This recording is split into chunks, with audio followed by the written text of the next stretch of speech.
We had a very eventful sprint race earlier on today in Shanghai, China, but let's turn our focus to the qualifying session now for the 2025 Chinese Grand Prix. Would this throw up many surprises compared to the sprint qualifying session we saw yesterday? Well, one constant from it is that we saw that Liam Lawson, the first thing that we learned is that Liam Lawson is still last. Unbelievable stuff, really. Max Verstappen didn't have as good of a day for Red Bull today. He was down in P4, but still Lawson in P20, last again. He cannot get to grips with this RB21, particularly in qualifying. Now, he did make up some places in the sprint race earlier today, and I think over a Grand Prix distance, he still has a chance of getting his first points for Red Bull, but my goodness me, is he going to have a lot of pressure on him after that. Helmut Marko is going to be absolutely laying into him because his normal focus, or his focus from the previous round in Australia, Isaac Hadjar, he did incredible today. He was up in P7 in qualifying. Fantastic effort from the young Frenchman. Brilliant stuff there.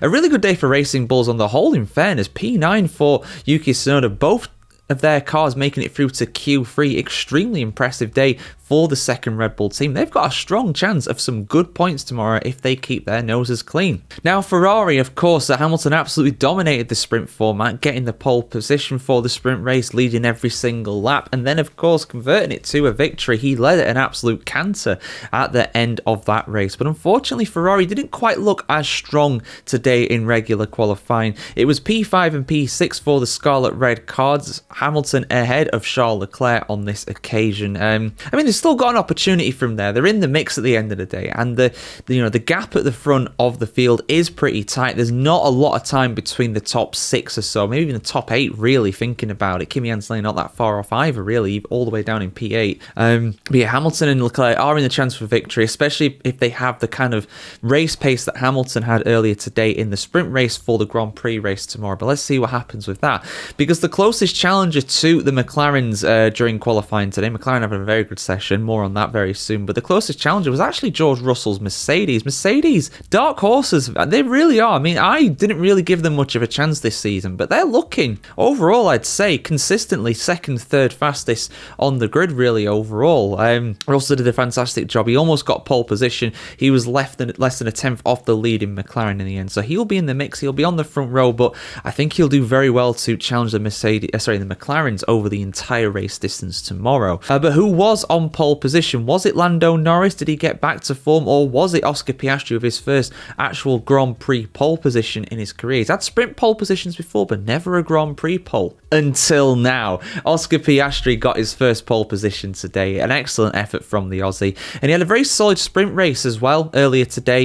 Biding his time, keeping his tyres in the window, getting up to P2. The only guy to look pretty strong in the end of the race, really, other than Hamilton. It was a big gap between the two of them, of course, but I think he was very, very wise, very Prost-esque. People are saying he's the new Alan Prost, and I can see why. That sprint race was really impressive. But points are paid out on Sunday afternoon. They're paid out on Saturday morning as well, of course, now, but not on Saturday afternoon. So we'll see what happens with Piastri. I'm very hopeful that he'll have a good race tomorrow with Lando Norris. I think those two are going to be the two battling it out for victory. Maybe the Ferraris in there, maybe the Mercedes, and who knows, maybe Max Verstappen as well. But his tyre wear in the sprint race would really worry me as a Red Bull fan, that he was going to, he really did sort of drop off in the last stages of that race. So I think over a Grand Prix distance, it could be quite tough for Red Bull, particularly Verstappen, to keep where he is. But never count out Max Verstappen. The guy is a 4-time world champion for a reason at the end of the day. But who's your tip for the victory tomorrow? One of the McLarens, the Mercedes, the Red Bulls, the Ferraris?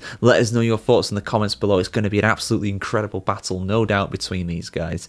But yeah, see you soon, guys, for some more content from the world of F1. The next show going out on the F1 YouTube will, of course, be the news zone, and we'll have some news stories in the meantime as well to keep you ticking over until I'll be reviewing the Grand Prix on Sunday morning pretty much as soon as it finishes. So yeah, see you soon, guys. Have a fantastic weekend, and let's hope for some more racing action in Shanghai, China on Sunday afternoon.